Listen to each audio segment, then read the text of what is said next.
I was so excited when I first bought my Phoibos Voyager. I thought, hey, look, this is a watch that's going to fill a void in my collection. And on the off chance I don't like it, it's a high demand watch that will be easy to sell and possibly flip for a profit on eBay. I was wrong on both accounts. So let's go over to the bench. We can go over exactly what drew me to this watch initially, also the reasons I decided to let it go. And I'll admit to you exactly how much money I lost when I sold it on eBay just 2 weeks after it first came into my possession. Welcome to the channel, by the way. This is the 1010 Watch Club. Put out videos every Tuesday and Thursday. Please do subscribe. I really would appreciate it. But here's the watch in question. The Phoibos Voyager, some quick dimensions. It's a 40 millimeter diver, 300 meters of water resistance, domed sapphire crystal. Slightly domed sapphire crystal. It's a 46 millimeter lug to lug distance, but with these protruding end links, it's actually closer to 50 millimeters. A thick one too, 14.9. So we're calling it 15 millimeters thick. You notice as soon as I do this, my hands turn blue. All right, so 15 millimeters thick, a 20 millimeter lug with a slightly tapering bracelet, high polished center links, brushed outer links, screw down crown. It's an NH36, NH35 movement inside, which means hacking and hand winding. I think that's about it. Oh, well, might as well look at the clasp. A milled clasp with an octopus, and you can see the octopus on the screw down case back. All right, those are the technicalities. Why did I like this watch? Why did I buy it only to return it again? Well, like we buy most of our watches, it was the looks that initially drew me to this watch, but very specific looks. I think I mentioned this in the unboxing video. I'll link it there. But initially, I got it because of how much it reminded me of another watch. Almost like the one that got away, so let me try and get this one instead. It was an Islander watch from Mark at Long Island Watch, the ISL 18, which basically looks like a Yachtmaster. I think it looks phenomenal. I was finally going to pull the trigger, even though I didn't have the money to buy it. I said, you know what? It's going to get sold out again. You'll thank yourself later. The day I was going to buy it, it sold out. So when I saw this watch just a few days later, I said, oh, another blue dial with a relief bezel. This looks awesome. This is going to scratch my itch that I missed out on with the ISL 18. So I ordered it. Came in the mail, opened it, still thought it looked awesome, but I didn't have that moment. Like when you take it out of the box and you go, oh yes, there it is. Oh yes, there it is. And I was kind of confused by that because look at this thing. It's gorgeous. It really, really is. I love this relief bezel. I still do. I love this style. I love this color of the blue on the dial. I absolutely love the radiant kind of design. It's a 3D texture on this dial. I thought I was going to love this watch, but it didn't ever feel 100% right to me. And I should have listened to myself more, but I didn't. Number one, it's a 40 millimeter diver, and I don't think that it looks great on my wrist. I have some smaller watches and I don't mind them, but I think it's the 40 millimeter diameter paired with the 15 millimeter thickness that just, it doesn't seem right. And sorry for the color correction if you can see it. Yeah, see my hands keep on going from blue to yellow, but it is so thick, especially with that screw down crown, that screw down case back. The proportions were just off for me. So for instance, I also bought on that day Phoibos's Wavemaster, and it's a chunky watch too. It's thick as all hell also, but it's a 42 millimeter diver, and for some reason that, in combination with the 22 millimeter lug width, it just works better. It kind of makes more sense. Yes, I have 200 plus grams on my wrist, but it all kind of goes together.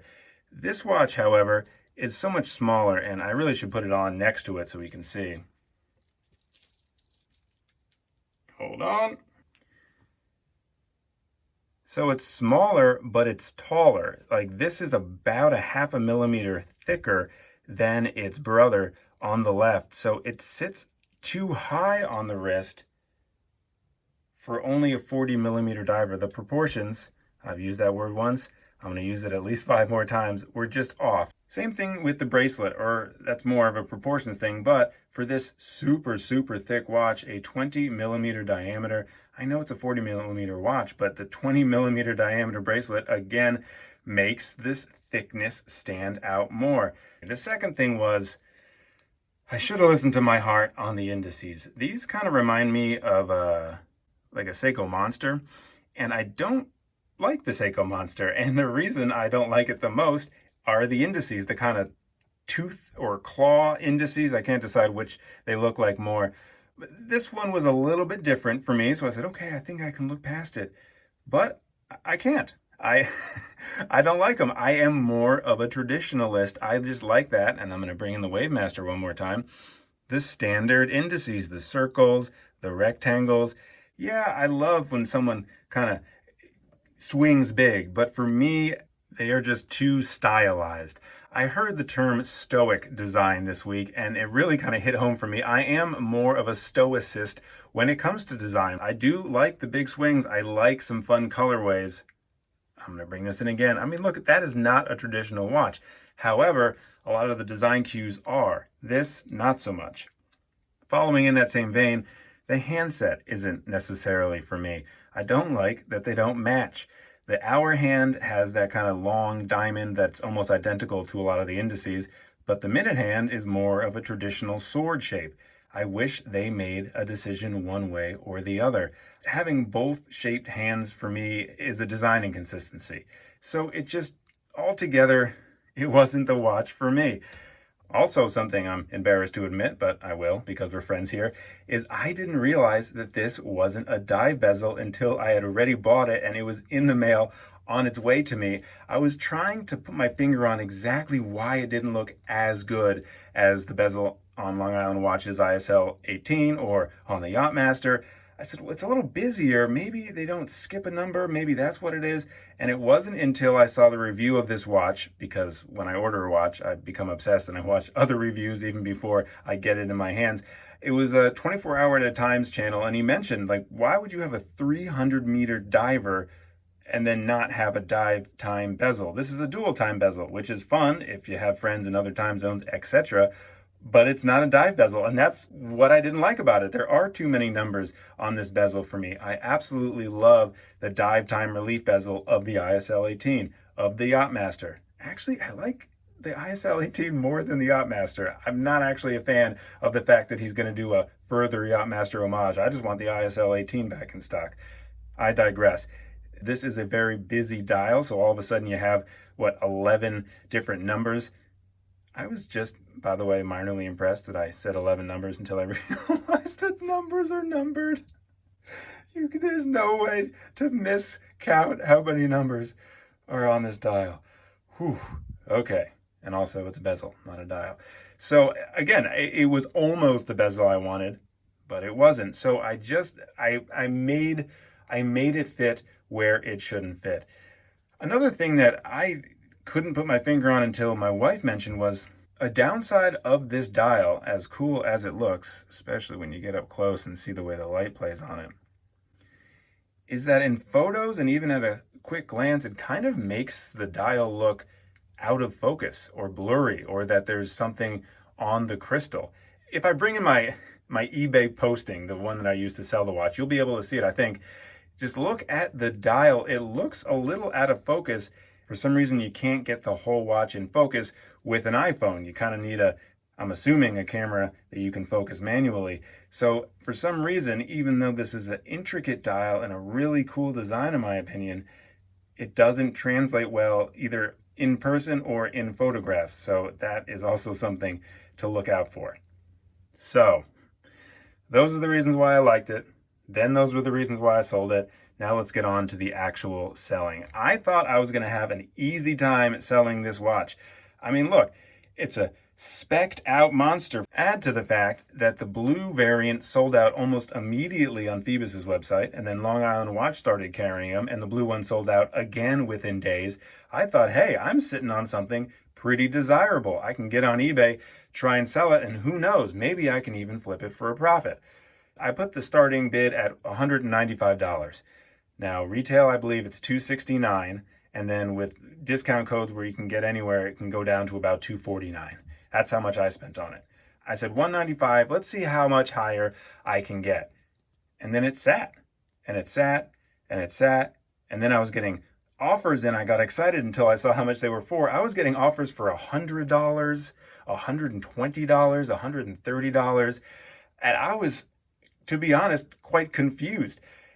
It ended up selling, but it ended up selling on a bid on the last day with minutes left for the beginning price. So I spent $250 on this watch, and I sold it 2.5 weeks later for $195. So automatically lost $55 on the watch, plus I have to ship it, plus eBay takes a chunk out of it. So I'm probably down $70 on this watch, and all I did was open it, take the plastic off, decided I didn't like it, made a couple videos, and put it on its merry way.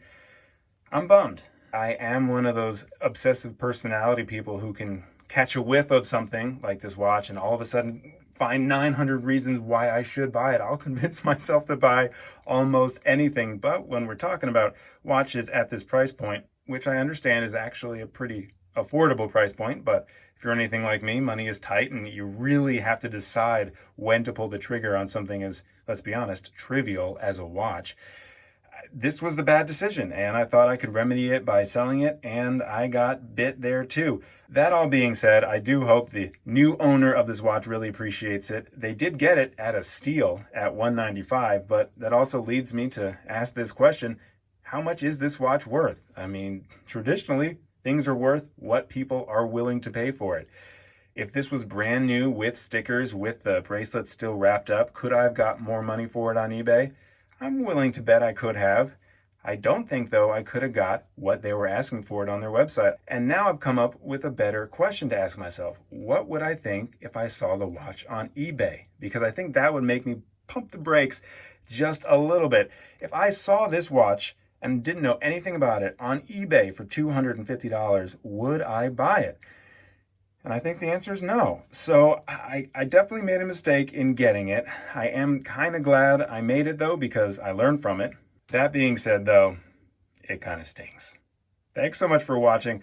I'd love to hear if you have ever been stung by a watch. Was there something you were super excited about, and then all of a sudden, when you had it in your hands, the magic just faded away? Because that's, to be honest, kind of what this watch was for me. I'll catch you in the next video. New videos every Tuesday and Thursday. Please do subscribe. It really does help the channel, and I'll see you real soon. I gotta get this thing wrapped up. I got 2 days to put it in the mail. Hurry! Hurry!